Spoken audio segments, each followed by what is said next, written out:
am V. Srinivasa, also known as VSR. So I'm the chairman and managing director for BT&BT. I'm also the chairman for Smart Cities Working Group under IET Future Tech Panel India. Today we are going to have very interesting discussion on a topic called digital workspaces of the future. So I have the esteemed panel to join this panel discussion. I'll start with KV Dipu, President, Operations and Customer Experience, Bajaj Allianz. Mansi Thapar, IT Leader, Head Information Security, Jaquar. Biswajit Mohapatra, Partner, Global Delivery Leader, Cloud Migration Factory, IBM.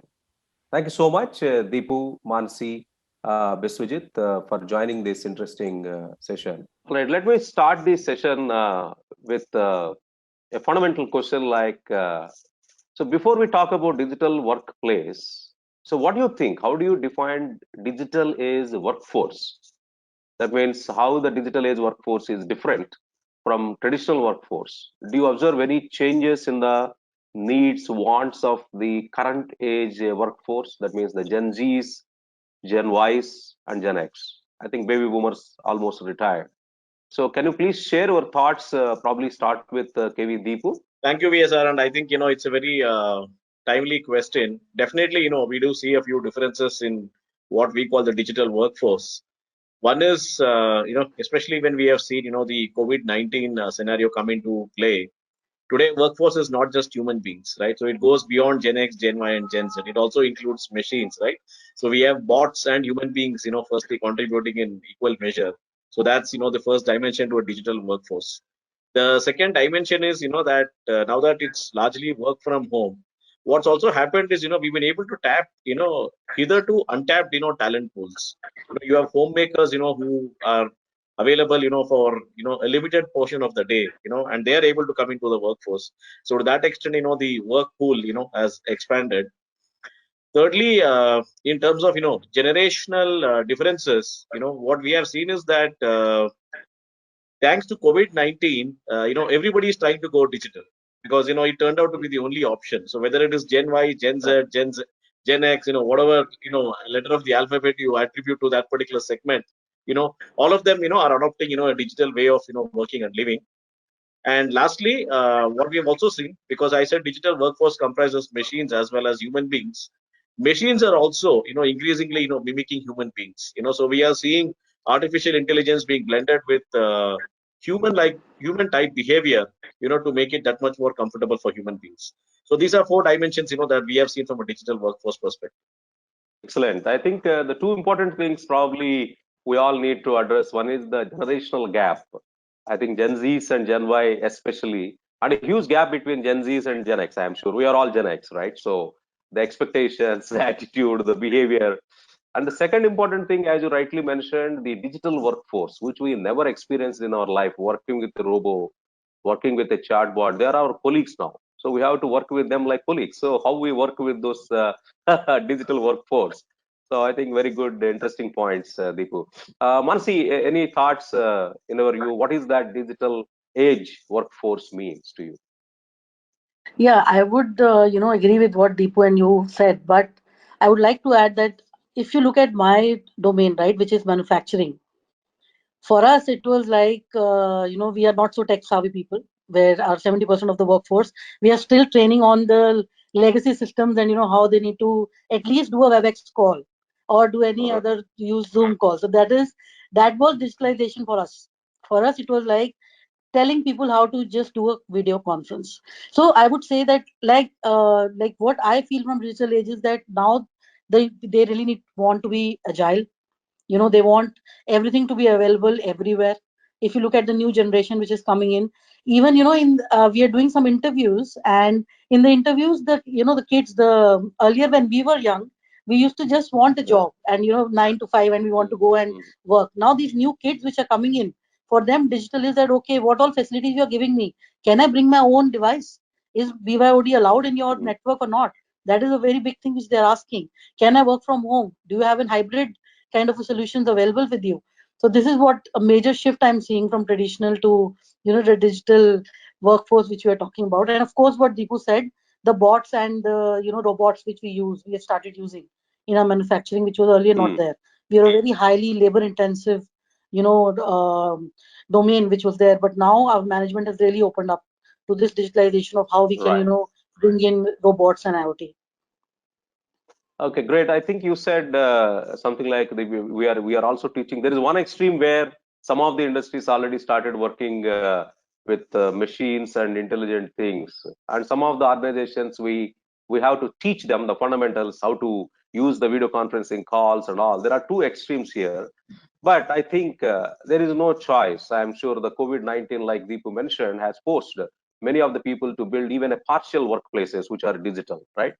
So now with this digital age workforce, okay, what do you think the changes are happening, Deepu, in the workplace? Did you see any major changes in the last 3 years? Of course, including COVID-19. So what do you call as a digital workspace? I mean, or workplace in precisely workspace and workplace, whatever, both together. So how do you define that? Yeah. No, VSR, of course, there have been, quite a few changes, at the workplace as well. One thing which we have seen, and especially as we get into this work from home scenario, is that even as employees are physically and socially distanced, the need for keeping them connected digitally and emotionally, has become even greater. Because when people are working in a remote manner, they need empathy, they need to feel connected. So, so clearly, that the need for connection has arisen. And one thing, we have seen, and at least that's something which we were able to implement very well, is when employees used to be in the office, the nature of engagement used to be employee engagement. In the sense, it would revolve around the employee. Now that people are working from home, the focus has shifted from employees to families. So now it's about, family engagement, and we have seen that, it's made a significant difference, from a workforce point of view. The third thing which we have seen is now there is a lot more, empowerment. People have devices. It's today no longer about monitoring activity, but it's about monitoring outcome. Because when people are working from home, you don't have team leaders, you don't have, people monitoring you by the minute, right? It's moved to completely outcome-based model. How do you deliver based on the outcome? That is the second one. The third is, I think, the need for agility. You see, what COVID-19 did was it forced firms to give a response to employees and customers for an event for which they were absolutely unprepared. And it is not the last event that we are going to see. In our lifetime, we can't say after COVID-19, we are not going to see any other Black Swan event. Future events will arise. And the challenge will be to be prepared for events which are not happening today. Because at that time, your competitor or some firm is ready, then your customers will gravitate there. So how do you be ready for events which you are unprepared for? So I think these are some fundamental shifts, we have seen in the last few years. Yeah, but I think in continuation to your conversation, I have two questions. Working from home for a long time. So do you see? I mean, I have seen some of the reports. Most of the employees wants to come back to the office, and some people are really getting depressed without seeing that office lively environment where there is a coffee shop gossiping or some networking, some events and all. All they are missing. That's number one. And number two, as a culture, do you agree? I think a couple of years back, I put one LinkedIn message where 60,000 people responded as a viewed, and 150 people basically commented, and 50% blasted me. When I said, usually our Indians need follow-up, guidance, and reviews. Okay, so follow-up, reviews, and guidance. That means we have to really make sure that they are providing the required guidance. But you said that when they are working from home, it's like a self-driving workforce is getting created and all. But I'm a little bit perplexed here. As a culture, we need a lot of follow-ups, a lot of guidance, right? A lot of mentoring and all. So how do you take it? These 2 points, can you please share your thoughts, Saman? One is the networking and the social networking they are missing. Yes. And second is the self-driving organization type of a workforce, how they accustomed to. So I think both are extremely good questions, VSR. I think on the first question, there is absolutely no gainsaying the fact that as social animals, right, we have been conditioned for years to be social beings. Work from home exclusively, for years can obviously, make you feel, socially awkward. So I think the future is going to be a balance of, working from home for large periods of time with, physical get-togethers once in a while. Maybe you end up going to office depending on the frequency, once a week, once a month, once a fortnight, once a quarter, where you just want to mingle, and get to know people, let your hair down, have a party. So I think it will not be zero, right? There will be a combination. That's point number one. Point number two, your point is in terms of Indians requiring follow-ups and governance and reviews. Yes, I think we do find these cultural differences across various parts of the globe. There are some parts of the globe where it's you tell them and it gets done, and there are parts where you need to follow up. I think right now India is in a transition phase. Now, what happened during COVID-19 was everybody was forced to work from home, and you see, it was not just restricted to one industry or one zone. It's a global phenomenon today. Everybody is working from home. As a result, what has happened, there have been some good, benefits. That is, for example, today meetings, by and large start and end on time. Unlike earlier, where you had to wait, so that's clearly, and you're seeing it happening immediately. The other is physically, it's not possible to monitor when people are working from home. Then what happens? Necessity is the mother of invention. And in India, right, there's a Jugaad mindset, right, which is even taught in Harvard. Jugaad is finding a solution to a problem. So what people have done, they've come up with measures and incentives by which people get measured on outcomes. So if you're working from home, while I cannot monitor how many calls do you handle, how many units do you process in a day. So it has moved to that. As a result of which, the employee is told that whether you work 8 hours, 6 hours, 10 hours, we don't know. We're not monitoring you. But if you don't produce your minimum output, then the incentives will be docked. So that is the way I'm saying, that the situation has forced the change from monitoring to output, driven incentives. Yeah, then I think this the working model of having a mediocre people might be challenging. So we need to have really the people who can deliver. So I think that trend might happen. Okay, now That is coming to true. That is true. Mansi, now yeah. So now we are talking about gig economy, especially when this technology innovation is happening. We are talking about almost 20 technologies today. Last time I just put it on one of the presentation. So just 20 technologies out of the 10 are very active. Almost every enterprise is now probably struggling to acquire all these skills, but it is impossible for one organization to acquire all these skills. So that means more and more organizations are forced to depend on external specialists.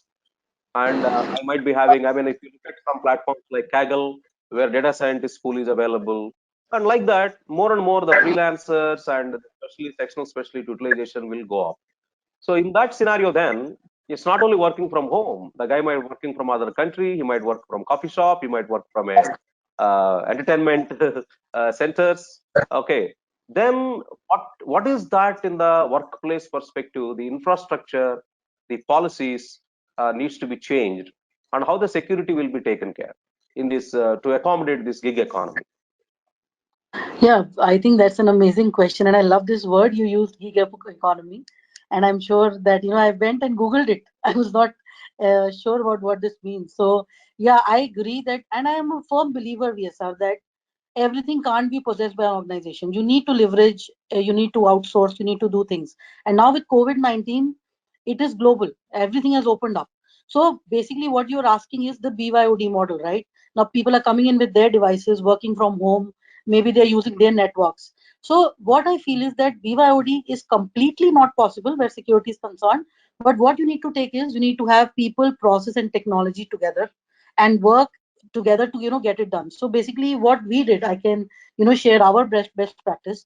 So basically you have four options where bring your own device is concerned. That is whether you want to give unlimited access for personal devices, you want access only for non-sensitive systems, you need to segregate that.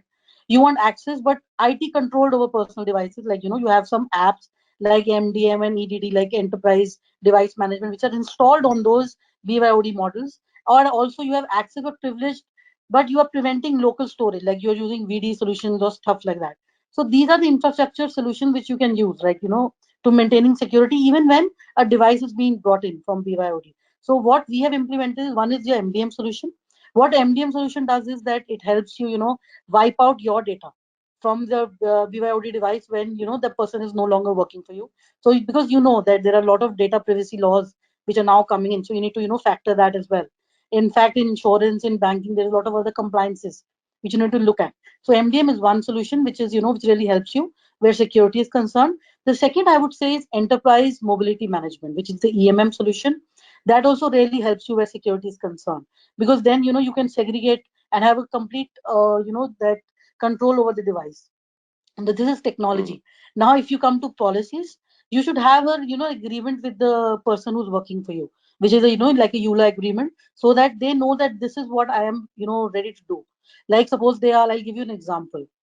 Suppose they are just downloading a software which is pirated on your BYOD device, but as your device is getting connected to the network, you can get into compliances from the OEM, so your MDM or your EMM device will quickly flag and tell him that you're Mm. installing a software which is not allowed. So please don't do it because you're Okay. working for Jaquar or someone. So this is these are some of the security things you can really look at where bring your own device is concerned. Yeah, I think as you rightly said, I think infrastructure amendments needs to be done, especially to encourage this gig economy. Last time when Yeah. I was discussing in one of the panels, suppose you take a big company, every month I have to ramp up 100 external specialists throughout the world. Okay, that means the virtual desktops have to be enabled, right? So they could be able to access from anywhere, anytime, using their devices and all. So I think it's very well articulated. So the infrastructure, the policies have to be revisited to successfully embrace this gig economy or external specialist and all. Biswajit, I would like to ask, in continuation of the discussion, what do you think? What changes to be brought in the software applications and technology infrastructure, especially when we are talking about digital workplaces? Could you please share your thoughts on that, Biswajit? Okay, thanks, Mr. Besar. So let's talk about digital shift fast. What's happening all around us today, right? There are three very important tenets. The first is the entire business model is changing, right? There is reimagination of business happening all around us. The second important tenet is new expertise. People are focused around building restless talent as well as orchestrated ecosystem.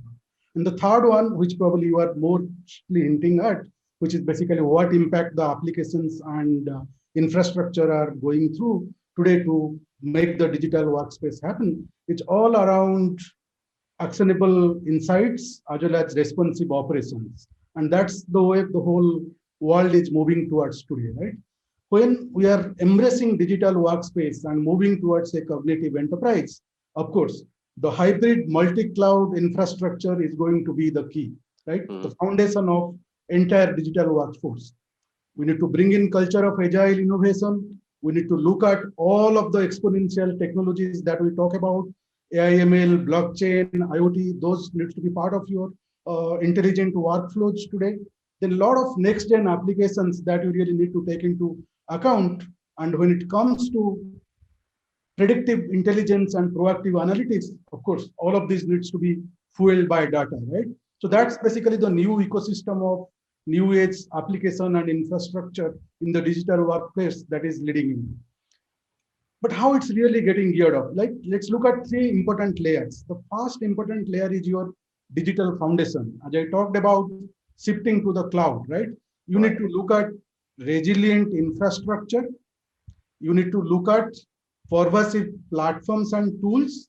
And in the same time, you have to really move away from your perimeter security to embedded security practices, right? That's going to lay the foundation of your digital workforce. And Mm. all those are going to be enabled by several virtual collaboration tools, automation practices that is going to drive your digital workforce agenda in the coming days. When you talk about cloud, earlier days, people are talking more about inside out transformation.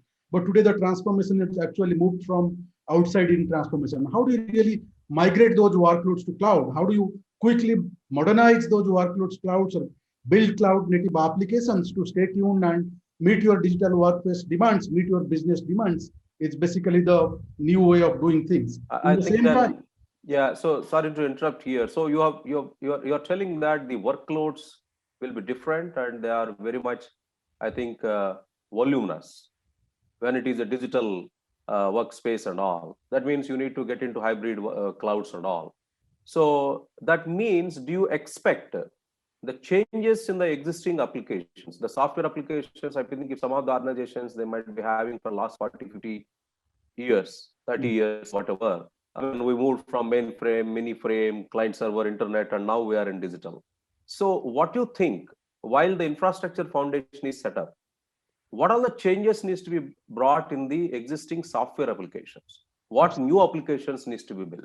Absolutely. So to support digital workspaces. Yeah. So you talked about the mainframe world, and entire industry has evolved over a period of time, and the degree of disruption has also evolved probably pretty much rapidly in last couple of years, right?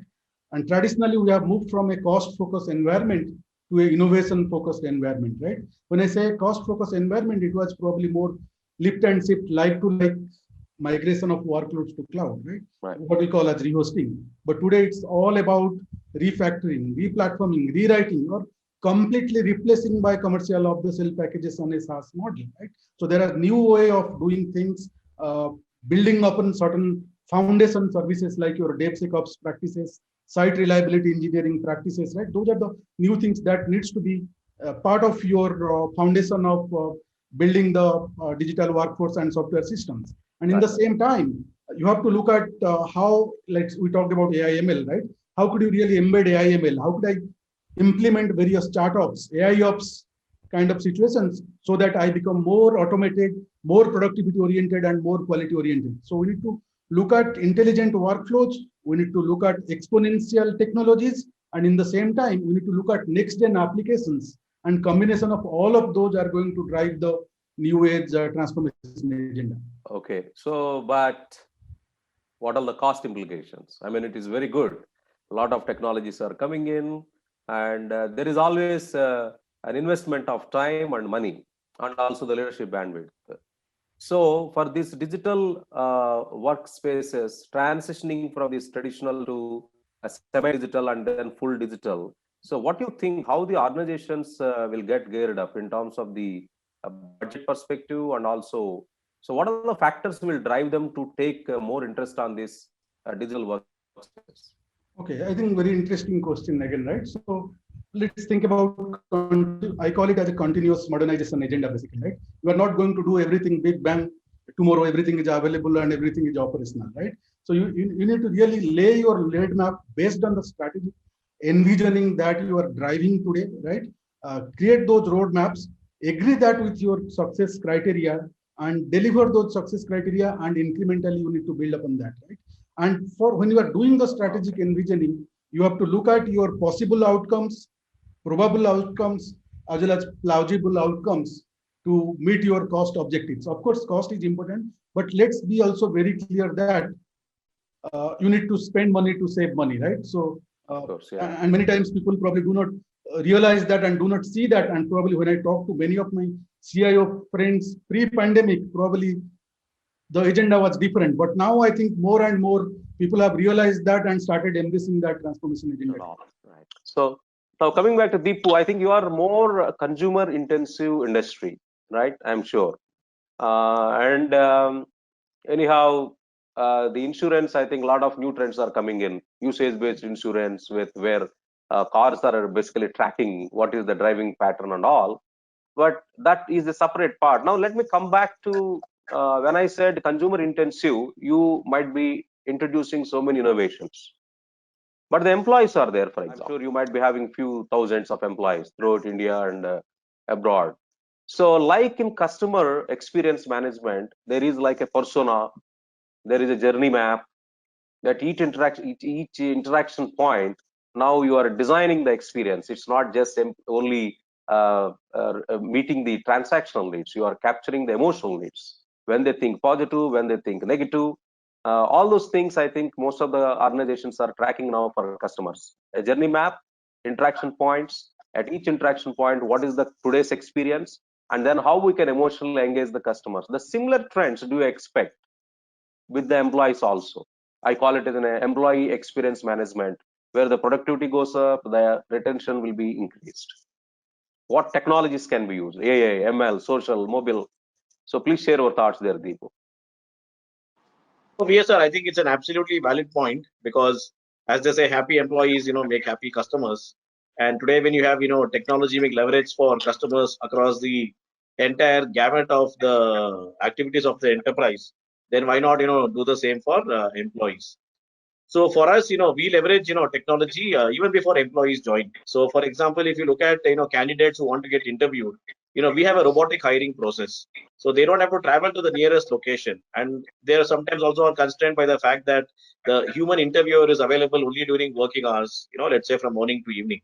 Here they have to basically just, go to the nearest cyber cafe. The robo will speak to them. It can even, observe their lip movements, eye movements, body language, and give an assessment to us. The benefit here for candidates is that, as I said, somebody sitting in a very far away location doesn't have to travel to the nearest location. He can even go at midnight to the cyber cafe. So that's where it starts. So clearly, that's one area where we've automated, the interview hiring process. The second is, when Okay. employees, come on board, then we obviously have an app where employees can use an app, for all their queries. So the app is like a buddy. And especially when you're talking about somebody getting onboarded digitally, it becomes a very handy tool, for employees to leverage.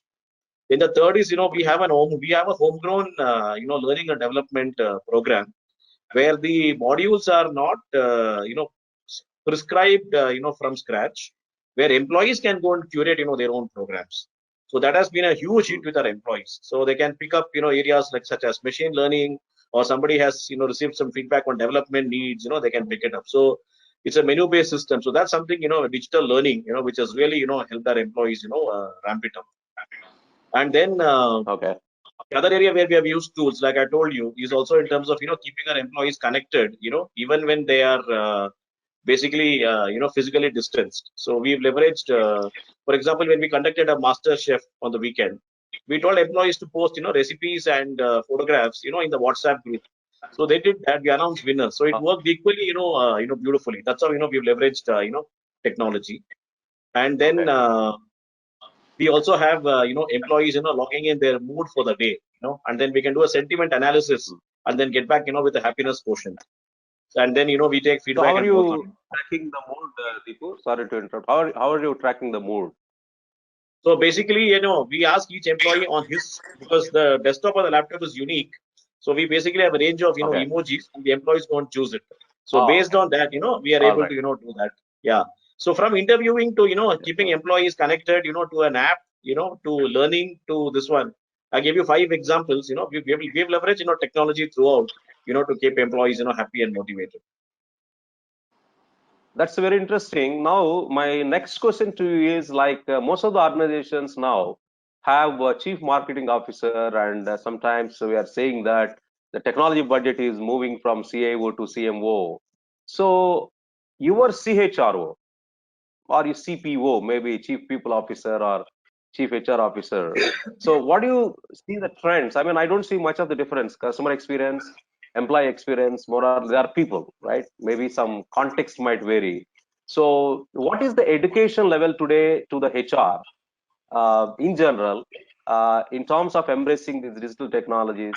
Have they started creating the employee journey maps, identify the interaction points, identified what is the experience today we are offering so that we can design a new experience with technology? So what is your view there? So I think the adoption of technology for us, be it employees or be it customers, as I mentioned to you, is already very high. Because as I mentioned to you, we are a digitally savvy organization. We are ranked number 8 amongst the global top 100 digital insurers.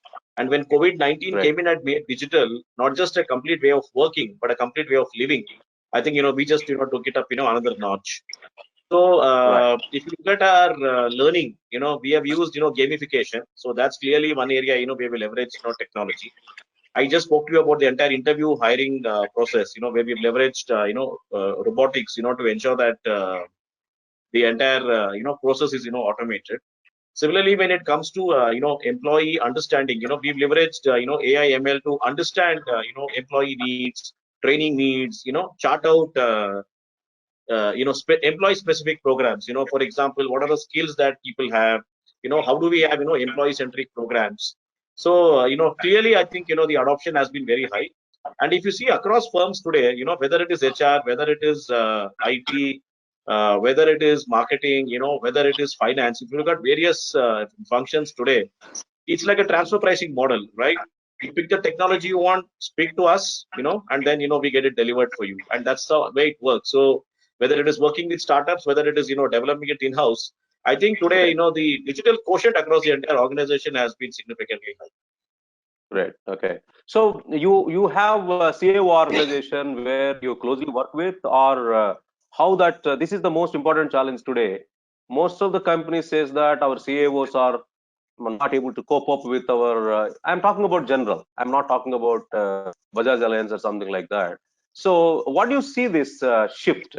Are the CAOs gearing up and then trying to provide value to customers? You are taking care of customer experience and operations. So I'm sure a lot of, I think, innovations you brought in, but without the technological support and without the response, the agility and resilience, you can't really do your job, right? So how the CAO organizations are responding in general in India? Yeah, I think that goes without saying. Today, without technology or digitization, you can't make a difference. I think there are three factors here. I think one is, of course, the individual person. Second, I think is the industry, sorry, the firm, and third, I think, is the industry, because you will see there are some industries which are more advanced than others, and then within industries you will find that there are some firms which are more savvy than the others. What I have seen here, BSR, is how you build your culture, because culture is strategy for breakfast. If you're able to build a digitally savvy culture which is across the entire organization, then you find that the tone at the top finds an echo at the bottom, and then when everybody is bought into that, then adoption is easy, as well as scaling up also becomes easy. Biswajit, again, coming back to you. So I have another question, interesting question. So we talked about the digital workspaces and all. What do you think in terms of the employee mindset, attitude and behavior? Because when in the digital workspace, it is entirely new. That means they might work remotely. There are some real-time contextual communications, collaborations. A lot of technological interventions will be there. Manual interventions will be minimized with all these things. And they are now currently working remotely also, right? So what do you think in the behavioral and attitudinal change, and how the leadership team has to gear up to manage the change happening in the employees' mindset in the digital workspaces? Very interesting question. And in fact, I'm living by that. So it makes me happy, right? So the first thing is, what is the change employees are going through basically, right? I look at it in two dimensions. The first dimension is that we all know, right? Suddenly the formal, social, and office environment has kind of changed to a very informal, I call it as a familial environment, right? That's a big change. Okay? So from your office, suddenly your home becoming office, and you have to manage a lot of home dynamics along with your office work, right? So you are on a call, maybe your kid is standing behind you and asking you something, right? So you have to set all those stops and set the expectations rightly for all the stakeholders to make that happen and to make that understandable. That's a stress level a lot of employees are going through today, right? Considering the family conditions, the nucleus way we live today, right? So all those things, socio-economic, socio-psychological dimension, right? The other transition that has really happening is basically how you are actually moving from one of your official infrastructure, official way of doing things. When you are overnight becoming completely online, it comes with all of those relevant stresses, right? So you talked about virtual collaboration, right? How can I use Mural? How can I use Slack? How can I communicate? Many of us getting into Zoom calls or WebEx calls today, right? And at times we are not sure whether the other person is reciprocating on the call or not. So all those dynamics that comes into picture, right? The screen time goes up. I guess the screen time is too much, right? I mean, it's not like the screen time is probably 5 times more than what you have been. Physical meetings versus virtual, you have to continuously see the video. So that also really make a lot of difference. Yeah, absolutely. Yeah, go ahead. Yeah, that's another transition basically, right? Suddenly from work-life balance, we are talking about work-life continuum, right? So how do you balance that? And of course, there are opportunities and challenges there as well. And as a leader, you need to really be on the forefront of this to help your employees, to support your employees, not only focused on productivity, cost, and other stuff. It's time now for all the leaders to really focus on Sure. the well-being of your people, well-being of your employee, right? So that's point number one. On the second important leadership change that I look at it, let's think about this, right? So idea of top-down leadership is thing of the past today, Mm. right? So now the leadership, the decision making is completely democratized, completely decentralized, right? So you have to really work with that in those parameters to drive the well-being of your employees and your teams, basically, right? Right. So practically, if you ask me what I practice for my teams, the first thing is be completely vulnerable, Mm. right? Foster culture of collaboration, culture of trust, integrity, and ethics, right? That is going to come in a long way when you are working on a virtual model, be with your teams, be with your clients or your ecosystem partners, right? So that's again another important thing, right? Sure. Yeah. Then the other parameter is that you being a leader, you being a manager, uh, gone those days that you don't need to learn, right? So it's continuous learning, Learning. unlearning, and relearning for you all the time, basically, right? So you need to really focus on that, right? And of course, agility and collaboration that I talked Sure. about, those are the things you have to practice to become Okay. successful. Thank you, Biswajit. I think it's very nice. So you talk about the learnability of the leaders and the new systems and the skills. And of course, policies needs to be revisited. As you said, somebody is working at the home and remotely they are working on all. What are all the new challenges will come? The HR and the business have to work together to devise the new policies. Very important. And most importantly, I believe the induction process has to be completely re-engineered. Absolutely. In fact, the leaders now, it's high time really to understand and Yes, make changes to their existing hardware processes. What worked yesterday is not going to work today the same. absolutely. So, Mansi, I think Jaquar into mostly into the home-based solutions, right? I mean, you provide a lot of solutions and all. So, what do you think if more and more this working from home culture is embraced? Do you see if the home also become a workplace? And when we are doing such type of a webinar, our kid may come in the middle and maybe say, "Hey, dad, amma, nana, whatever," right? A different whatever language we use, right? And he's saying, I think Dipu was saying the family engagement is very important. Then I cannot say it out, so I have to probably embrace, right? I mean, okay, all right, and there is an acceptance, for example. That's one. Second is when the workplace and home are same, especially women employees. What are the challenges you think they have to handle? Do you see any difference? The male hero sitting at home working, and then women employees working at home. Plus, in our culture, it is different, right? So, can you share your thoughts on that? The work Yeah, and work. so basically, yeah, I think that we have come a long way, but still there is a long way to go where women are concerned, especially if they're sitting at home. So as you rightly said, all the kids, even the male members, they feel that now the female is at home, she'll take care of everything. When you are at work, there is a lot of support system around, and when you are at home, the same thing fails a bit. But yes, I would say that we people are changing because now when they know that this is the new normal, right? We are at home, but at the same time we need to earn the bread and we need to do our work because we are very passionate about it.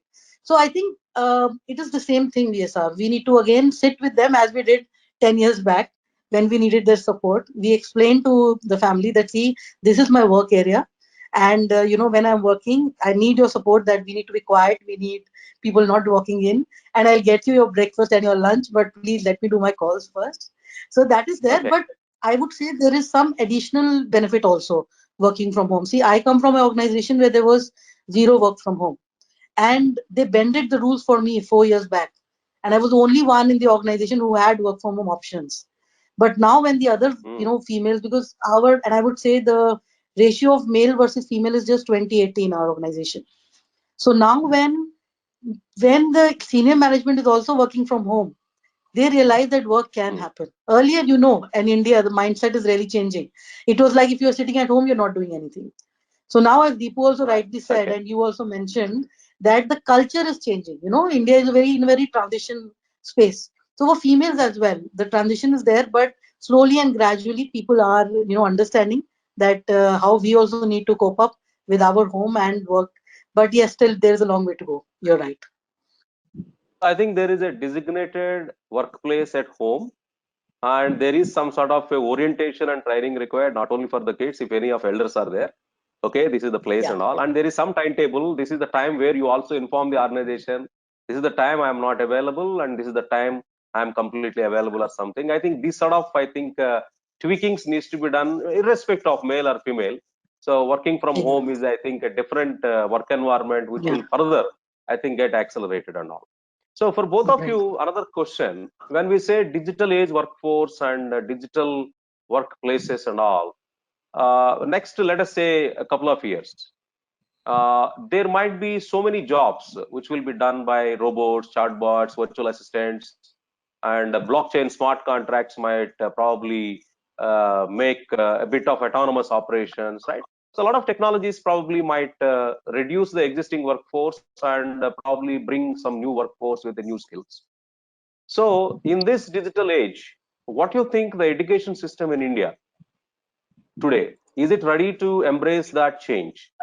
Let us say 3 years from now, and any new changes needs to be brought in the education curriculum or the culture or the infrastructure and so on and so forth. I think you could, anyone can take up that question. Yeah, so I would take that VSR first. That I feel that there are things changing because now you see a lot of different courses and things coming up in our universities, at least where cybersecurity is concerned, where IT, AI, ML, you see a lot of robotics, different things have been introduced in schools, but there is a long way to go.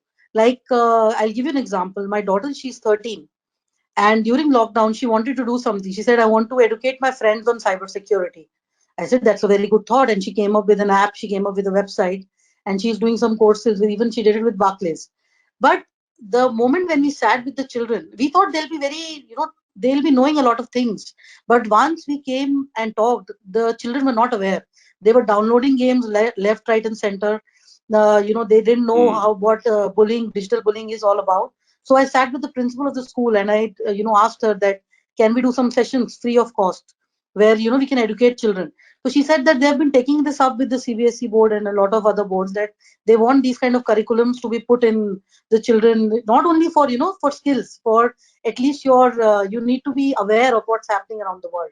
So that Okay. is something which really need to work on where our education system is concerned. And second, I think that more digitalization is required where courses are Hmm. available to, as Deepu said, that in their office, they have given courses where people can choose. These kind of courses, digital courses should be available for students at least in senior wings, like, starting ninth, that some kind of extra things they can build up if they want from the schools. Sure, sure. So when higher order think, I mean lower order thinking skills uh, based work is taken over by robots or some AI ML driven algorithms, Dipu, what do you think the education system? Do you think in India are we teaching the higher order thinking skills like analysis, then evaluation, creativity, innovation? So more and more the brain work rather physical work. So what do you think the Indian education system readiness, the new education policy is basically there. So can you share some of the thoughts there? No, I think VSR, I think Mansi also, made some valid points, when she spoke about it. See, if you look at, the education systems, typically, uh, the need for agility, I think, is very high because, there is typically a lag between, the way the world around us is changing, and the education system, the way it reorients, itself to what is going on. What is, critical is one is as we get into, let's say, a digital way of working where you don't have, printed textbooks and, so on and so forth, then of course we can be, much more agile. The other is, areas such as cybersecurity. Similarly, when we speak about AI and ML, everybody speaks about AI and ML. They become buzzwords. But how Mm. do you translate that into, meaningful education for children, right? Can you start applying AI and ML across, various parts of the spectrum, right? That's clearly one. The third is this entire combination of man and machine. How do you combine the science of AI, with the art of, human emotions, to make it human-centric AI. So I think these things clearly need to be brought into the curriculum. And the other is, I think, also the point that you can't teach digitization manually. You have to teach digitization digitally. So are you also using digital tools, right? You can't be Right. like, learning swimming, outside the swimming pool, right? So the mode Mm. of teaching, and now, since we have COVID-19 and we have online learning, it can give an impetus. So the method of teaching and the content, if you are agile, then, we can, certainly ramp it up. As of now, there's a huge gap. Yeah, I think more and more personalization and the pace at which the students learn, it's not like one medicine fits all. As you said, the personalization is possible only through digitalization, especially the gamification technologies are coming in and so on and so forth. I think it's an excellent discussion. So we touched upon so many areas like employee experience, what is the digital workforce or digital age workforce, then how the human workforce and digital workforce work together, what are the policies needs to be changed, what infrastructure changes needs to be brought in, and how the security aspects needs to be taken care, gig economy and extended workforce are coming in, how we can work and all, and also the education system, how we need to really change so that they will be ready for these digital workplaces and all. Thank you so much for joining this.